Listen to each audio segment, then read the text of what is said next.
오늘도 좋은 소식 먼저 전해드리겠습니다. MACD 상향 돌파 신호 검색식을 만들어 주신 분이 계십니다. 제가 검증해 보았는데 상승 타이밍을 비교적 잘 잡아내고 있습니다. RSI와 MACD 동시 돌파 신호 검색기도 검증을 했는데 두 신호가 정확히 일치하더군요. 실전에서 활용해도 무난할 것 같습니다. 신호 검색 만드는 방법은 유튜브에서 검색해 보시면 나옵니다. 수치값은 동영상 밑에 더보기 클릭하시면 있습니다. 그대로 쓰시면 됩니다. 오늘은 아재 개그 하나로 강의를 시작하겠습니다. 제가 입시학원 강사로 활동하던 시절 그거 하지 말라고 학생들한테 욕을 많이 먹었습니다. 하지만 저는 반발 심리로 더 악착같이 아재 개그에 집착했던 기억이 납니다. 그 시절 그 추억이 그리워지네요. 어쨌든 욕을 먹더라도 아재 개그 하나 하고 가겠습니다. 베를린 음식을 먹지 말아야 하는 이유는? 독일 수도. 독이 들어있을 수도. 베를린. 독일의 수도. 독이 들어있을 수도. 죄송합니다. 다시는 안 하겠습니다. 빨리 분위기 전환해야지. 흐허엄. 오늘은 방산주 세 종목으로 차트 공부를 해보겠습니다. 한일단조, 퍼스텍, 빅텍입니다. 왜 오늘 제가 방산주라는 섹터를 가져왔는지는 종목 공부하시라고 숙제로 남겨드리겠습니다. 힌트를 드리면 3월에 총선이 있습니다. 총선과 방산주가 무슨 관련이 있을까요? 황정민 배우가 흑금성이란 전설적인 북파 공작원, 즉 스파이 역할로 나오는 영화를 보시면 김정일이 하는 대사에 그 힌트가 있습니다. 남북관계 내면에 숨겨진 우리가 모르는 미묘한 함수관계를 날카롭게 파헤친 영화입니다. 공작이란 영화를 통해 저는 우리 남북관계가 훨씬 우호적인 관계로 발전할 수 있다는 단서를 얻었습니다. 하지만 그것을 가로막고 있는 것이 다름 아닌 우리 정치권이라는 무시무시한 사실을 알게 되었습니다. 꼭 통일이 아니더라도 남북 경협이 재개되고 서로 소통하고 왕래하는 그런 관계로 충분히 발전할 수 있는데 그것을 가로막는 세력이 있다는 사실에 경악을 금치 못했습니다. 영화적인 재미도 있고 꼭 한번 봐야 할 영화라고 생각합니다.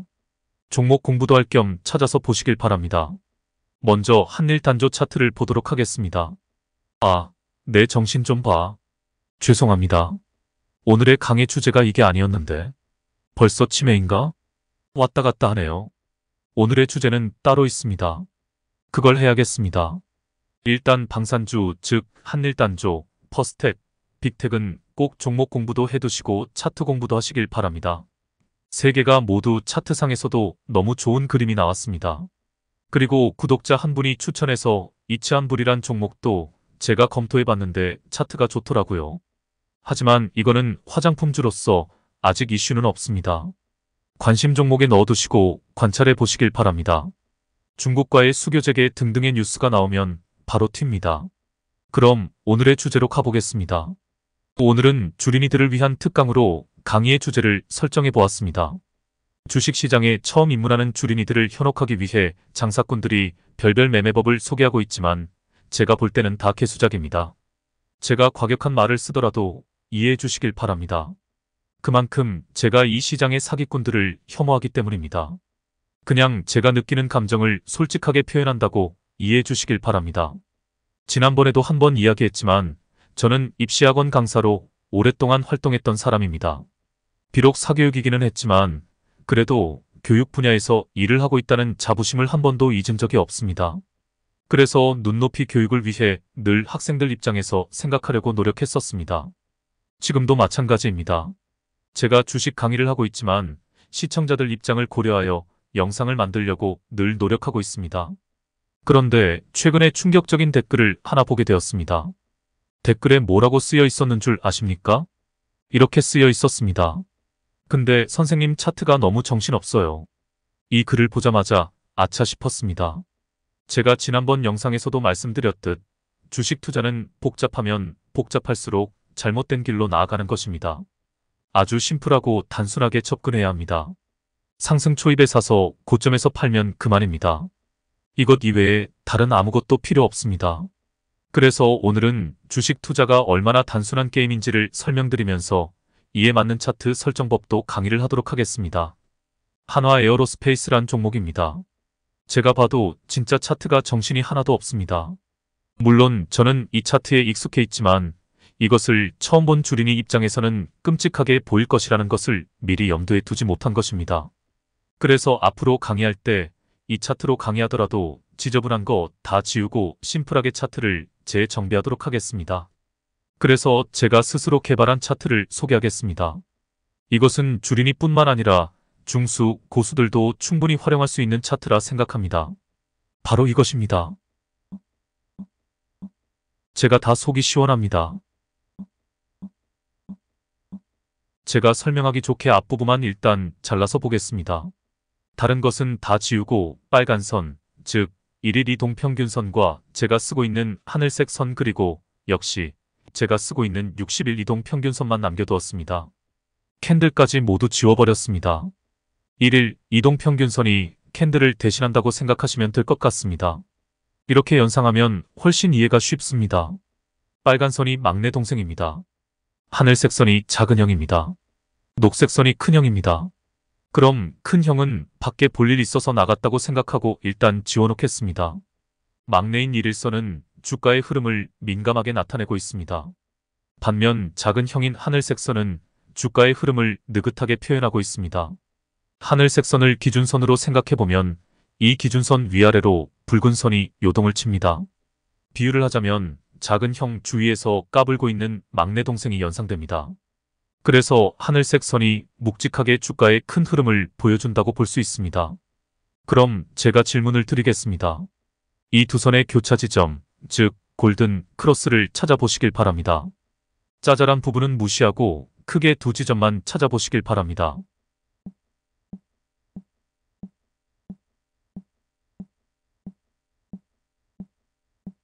그렇습니다. 이렇게 크게 두 개의 골든 크로스가 나옵니다. 골든 크로스 후에 주가가 확실하게 상승 추세로 전환되어 골든 크로스 지점에서 진입했다면 큰 상승분을 먹을 수 있게 됩니다. 이런 이유로 많은 전문 트레이더들이 조건 검색식에 꼭 골든 크로스 조건을 추가하는 것입니다.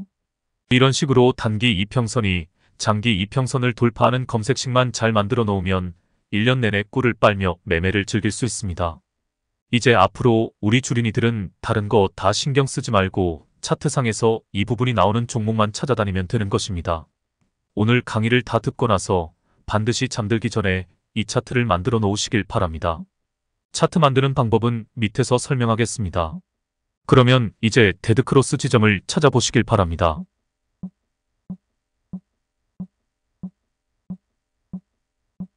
그렇습니다. 원으로 표시된 지점이 되는 것입니다. 저 데드크로스가 매도 타이밍이 되는 것입니다. 주식 투자 원리는 이렇게 간단한 것입니다. 골든 크로스에서 매수, 데드 크로스에서 매도. 이보다 더 단순한 주식 매매의 원칙은 없습니다.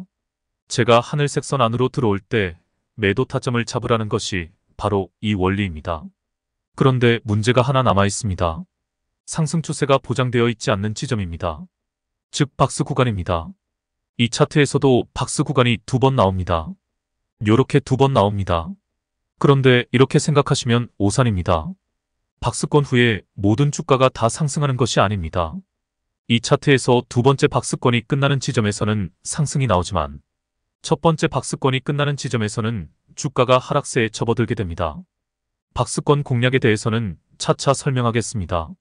오늘은 주린이들을 위한 특강이니까 이렇게 결론을 내리겠습니다. 우리 주린이들은 박스권에서는 매매를 하지 않는 것을 원칙으로 하겠습니다. 상승 추세가 보장된, 즉 골든 크로스 이후에서만 매수하는 것을 원칙으로 하겠습니다. 다른 고민을 할 필요가 없이 우리 주린이들은 골든 크로스만 찾으면 됩니다.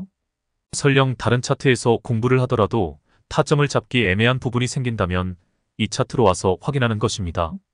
내가 고민하는 타점에서 골든 크로스가 생겼는지 안 생겼는지만 확인하면 됩니다.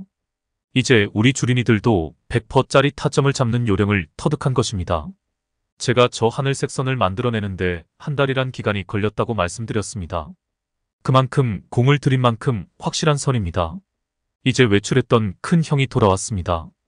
이제 61선을 대입해 보겠습니다. 막내 동생은 저 큰 형이 부담스럽습니다. 작은 형은 자기랑 잘 놀아주는데 큰형은 왠지 무섭습니다. 그러면 우리 주린이들 입장에서 큰형은 차트상에서 지워버리면 그만입니다. 저도 그걸 권합니다. 자꾸 복잡해지면 안 되니까 주린이분들은 빨간 선과 하늘색 선만 쓰시길 권합니다. 주린이들은 큰 형이 필요 없다는 뜻입니다. 하지만 주린이들이 성장을 하면 큰 형이 필요할 때가 있을 것입니다. 사실 큰 형이 집안에서 없어서는 안 될 존재입니다. 자, 이제 이 세 선의 흐름을 관찰해보면서 왜 이 녹색 선, 즉 큰 형이 집에서 없어서는 안 될 존재인지 생각해 보시길 바랍니다.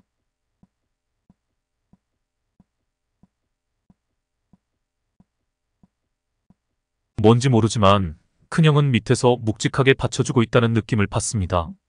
앞쪽에서 주가가 완만하게 상승할 때는 하늘색 선과 녹색 선의 이격이 벌어지지 않았습니다.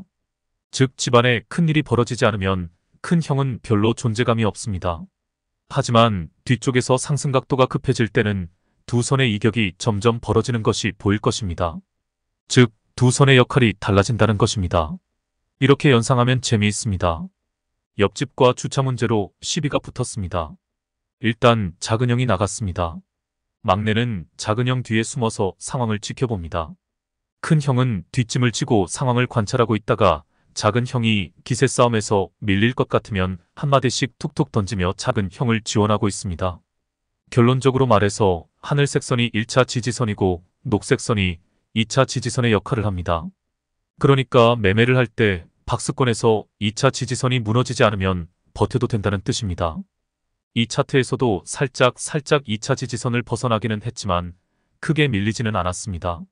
상승 추세가 꺾이지 않았다는 뜻입니다. 1차 지지선이 깨지더라도 2차 지지선이 버티고 있기에 든든하다는 느낌을 줍니다. 가장 좋은 그림은 빨간 선이 하늘색 선을 타고 가는 것입니다. 마치 작은 형 등에 엎여 평온하게 잠든 막내 동생을 연상시킵니다. 다른 지표는 다 지우고 이 세 선만 남겨놓은 상태에서 차트를 완성해놓고 매수, 매도, 타점을 잡으면서 충분히 매매를 할 수 있습니다. 골든 크로스에서 매수, 데드 크로스에서 매도, 박스권에서는 큰 형이 무너지는가만 확인해도 될 것 같습니다. 혹은 다른 차트에서 판단이 서지 않을 때 이 차트에서 아주 심플하게 생각하는 용도로 활용해도 될 것 같습니다. 오늘 이후로 저는 강의에서 이 차트를 사용하지 않을 것입니다. 그러니 각자 잘 활용해 보시길 바랍니다. 하늘색 선과 녹색 선은 설정값 그대로 사용하시고 빨간 선 만드는 방법은 이렇습니다. 차트 상단에 있는 종목 이름을 2번 클릭합니다. 그럼 이런 화면이 뜰 것입니다. 여기에서 종가선 차트를 선택하고 색상은 붉은색, 두께는 3으로 설정하고 확인 버튼을 누르면 끝입니다. 이것으로 오늘의 강의를 마치겠습니다. 다음 영상으로 찾아뵙겠습니다.